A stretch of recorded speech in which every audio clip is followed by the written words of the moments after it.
इतिहास में कुछ नाम ऐसे होते हैं जो समय के साथ धुंधले नहीं पड़ते बल्कि और भी चमकते हैं। यह कहानी है एक योद्धा की जिसने केवल युद्ध नहीं जीते बल्कि खुद को भी जीत लिया। यह कहानी है अशोक महान की, भारत के सबसे शक्तिशाली सम्राट की, जिनकी महानता उनकी तलवार में नहीं बल्कि उनके हृदय में थी। मौर्य वंश के सम्राट बिंदुसार के महल में एक राजकुमार जन्म लेता है। उसका नाम था अशोक। बचपन से ही वह बाकी राजकुमारों से अलग था, निडर, बुद्धिमान और साहसी। लेकिन महल की गलियों में साजिशें और षड्यंत्र चलते रहते थे। सत्ता की लालसा से अंधे कई राजकुमार उसके खिलाफ थे। राजमहल में उसकी राह आसान नहीं थी।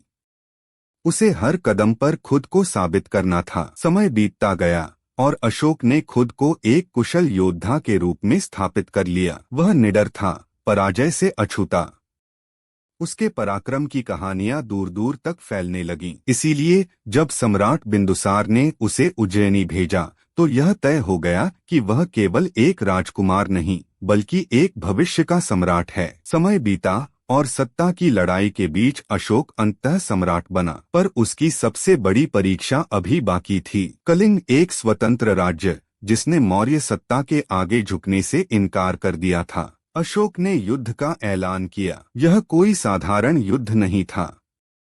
इतिहास के सबसे भीषण युद्धों में से एक, जिसमें हजारों सैनिक, निर्दोष नागरिक और न जाने कितने सपने जलकर राख हो गए। युद्ध जीत लिया गया। कलिंग अशोक के अधीन आ गया। पर जब सम्राट ने युद्धभूमि पर लाशों के ढेर देखे, जब उन्होंने घायल बच्चों और बिलखती महिलाओं की चीखें सुनी, तब उन्हें एहसास हुआ कि यह जीत नहीं बल्कि सबसे बड़ी हार थी। क्या यही मेरी विजय है? क्या मैं राजा बनने के लिए पैदा हुआ था या विनाश का कारण बनने के लिए? यह क्षण था जिसने अशोक को हमेशा के लिए बदल दिया। कलिंग के विनाश ने सम्राट अशोक के भीतर की आग को बुझा दिया, लेकिन साथ ही उनके हृदय में करुणा की लौ जला दी। अब वे तलवार से नहीं बल्कि प्रेम और शांति के मार्ग से दुनिया को जीतना चाहते थे। उन्होंने बौद्ध धर्म को अपनाया और अपने जीवन को अहिंसा, करुणा और धर्म के प्रचार में समर्पित कर दिया। उन्होंने आदेश दिया कि उनके राज्य में कोई भी भूखा नहीं रहेगा,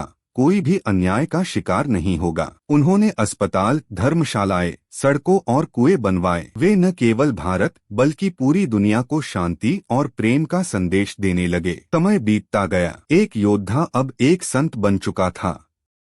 आज भी अशोक चक्र हमारे तिरंगे की शान है। वह हमें याद दिलाता है कि सच्ची शक्ति तलवार में नहीं बल्कि करुणा में होती है। अशोक केवल एक सम्राट नहीं थे, वे एक संदेश थे, एक प्रेरणा थे। उन्होंने हमें सिखाया कि सभी मनुष्यों को अपने पड़ोसी से उसी प्रेम और सम्मान के साथ व्यवहार करना चाहिए जैसा वे स्वयं के लिए चाहते हैं। यही है अशोक महान की कहानी, एक योद्धा से साधु बनने की, युद्ध से शांति की और सबसे बड़ी जीत, स्वयं पर विजय पाने की। अगर यह कहानी आपको पसंद आई तो इसे लाइक करें।